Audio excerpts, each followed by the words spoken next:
Hi students, this is the lecture series for our Sec 3 History Chapter 2. In Chapter 2, this video series will be divided into 3 separate videos. So the first one will be the background of the Soviet Union. So how did the USSR come to be? And then the second video will talk about the rise of Stalin. How did Stalin come to power? And then for the third video of this chapter, we are going to examine the impact of Stalin's rule on the Soviet Union and its people. Okay, so let me start with a quick background on Stalin's Soviet Union. How did the Soviet Union come into existence in the first place? All right, so as I have mentioned, okay, the 3 outline we're going to look at is how was the Soviet Union established, how did Stalin rise to power, and what was the impact of Stalin's rule. Okay, so how was the Soviet Union established? Okay, how did it become this country? So the objective for this part of the chapter is you must know briefly what are the events leading up to the establishment of the Soviet Union, and be able to understand what does communism involves, because later when you evaluate, when you learn about Stalin's policies, you'll be able to determine was his policies following the principles of communism or not, and why did he choose to do certain things like collectivization and industrialization. All this will make a lot of sense if you know what communism is about. Okay, so the impression of Russian Empire. Okay, before the USSR, Russia was ruled by a monarchy, the Romanov dynasty, for over 400 years. The picture you see here is the last family of the last king, last Tsar, okay, Tsar Nicholas II and his family, 4 children, 1 son. Okay, and what you need to know is in Russia, in Soviet Union or Russia, okay, most of the people are peasants, they speak Russians. However, there are also minorities like the Ukrainians and the Poles. Okay, Poles refer to the people who live in today's Poland. Okay, and okay, I'm going to skip this one. You can play the music if you like on World Classroom when you access the slide. But you can also see Russia is basically a very big country, okay, very big empire, including, if you see at the top, you see that Russia at one point even ruled over Alaska, which was later sold to the United States. And Russia also have a very big influence in northeastern China. Okay, and in Russia, what you need to know is Russia is a very class-based society. People are divided into many classes. So at the top, we have the Tsar, the aristocrats, we have the priests, soldiers, followed by the richer people, the wealthy people, followed by the ordinary workers, and then peasants right at the bottom. Okay, the farmers are right at the bottom of the hierarchy. All right, and some of the challenges the Russian Empire faced. Okay, the Tsar or the emperor wasn't particularly popular. He was considered quite weak. Okay, and he often used force to try and sustain his rule and fight opposition. And in Russia, as I said, the aristocrat or the bourgeoisie, okay, they are considered a wealthy and powerful group. Okay, they are the landowners, they are the most wealthiest group. Okay, and at the bottom we have the peasants, okay, which is the largest social class, and they are usually in great poverty. However, some of the peasants or farmers, okay, were more wealthy and they owned some land. Why did I mention these kulaks, the wealthy farmers here? Because later on you will see when Stalin tried to consolidate all the farms in Soviet Union under state control, the kulaks were the one that suffered more than the ordinary peasants. Okay, and then we have people who work in the cities, the workers. Okay, same thing. Their working conditions were quite bad, like the peasants, and they were often trying to fight for better conditions. But like what I mentioned, the Tsar was not very keen to always make life better for his people. Okay, if it means giving up power. Okay, so this group of people, the Bolsheviks or the Soviets, led by Vladimir Lenin, wanted to start a revolution. Okay, so they wanted to create a communist country, a communist state, following the principles of communism. And one of the guy known as the founding father of communism is Karl Marx, who was a philosopher who came out with this idea of communism. And Lenin wanted to make it happen in Russia. Okay, and Lenin had a few people to assist him, notably Trotsky, who is his military commander, and Stalin, who was kind of in charge of the party propaganda, and later on our main character of this chapter. Okay, so you can see these were some of the problems that plagued Russia. On the left, you see Russia was fighting World War I, suffering a lot of casualties fighting the Germans and the Austrian-Hungary Empire. And you can see on the right, a lot of people dying, starving, okay, probably due to starvation and diseases. So Russia had these three big problems: peace, land, and bread. Okay, peace referring to Russia's losses during World War I. Okay, land, many peasants were poor. They work on the farmland, but they do not get to keep the produce of the farm because the farm, the land were owned by the wealthy aristocrats. Okay, and last but not least, for bread, you can think of it, people will experience widespread food shortages. Okay, so these are the three main problems, and this was the three problems that the communists or the Lenin promised to fix. Okay, so what led to the fall of the Russian Empire? Okay, so as I mentioned, the Tsar was the emperor of the dynasty. Okay, note the two spellings of the Tsar. Sometimes you see one used interchangeably.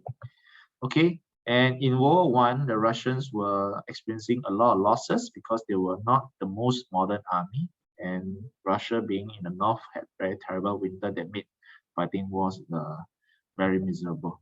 Okay, and Russia suffered plenty of losses, not just soldiers, but in terms of also civilian casualties. And people were quite fed up. So in 1917, they organized this thing called the February Revolution. So it happened in February. That's why it's called the February Revolution. And thousands of people stormed the capital and captured the palace where the Tsar was, forced him to step down. And in place, after the Tsar stepped down, they created a new government. Okay, it was called the provisional government because it was a temporary government. So it was established in a haste. Okay, however, many people did not like this temporary government because many of the Tsar's government formed this government. And you can imagine people would not support this new government because they hated the Tsar, they hated the Tsar as a government. Why would they accept a new government formed by the Tsar's people? All right, and hence enter Lenin and the Soviets, also known as the Bolsheviks.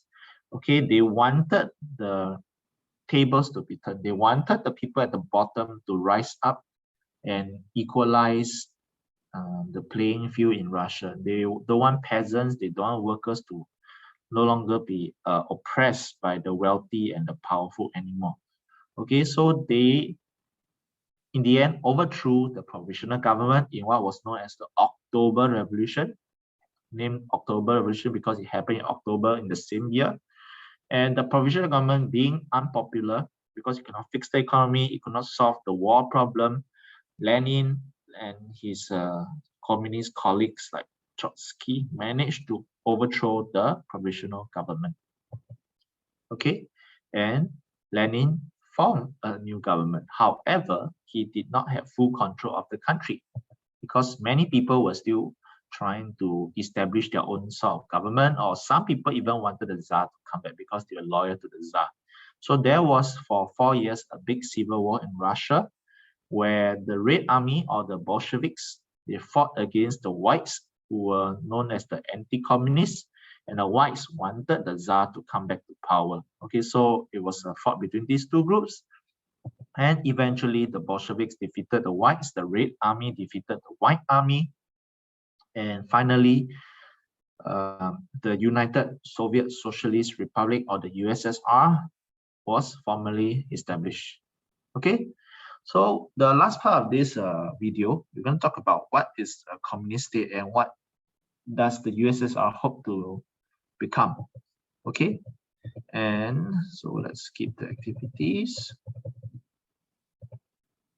Okay, so in summary, we can contrast communist state with a capitalist state. So a capitalist state is kind of like the opposite of a communist state. Okay, so in a communist state, we only allow one party, whereas in the capitalist state, like in the US, you allow multiple parties. In the communist state, the government makes the decision and people have to obey. They don't have freedom. In capitalist state or in a democracy, you have the freedom to choose and you do it through elections.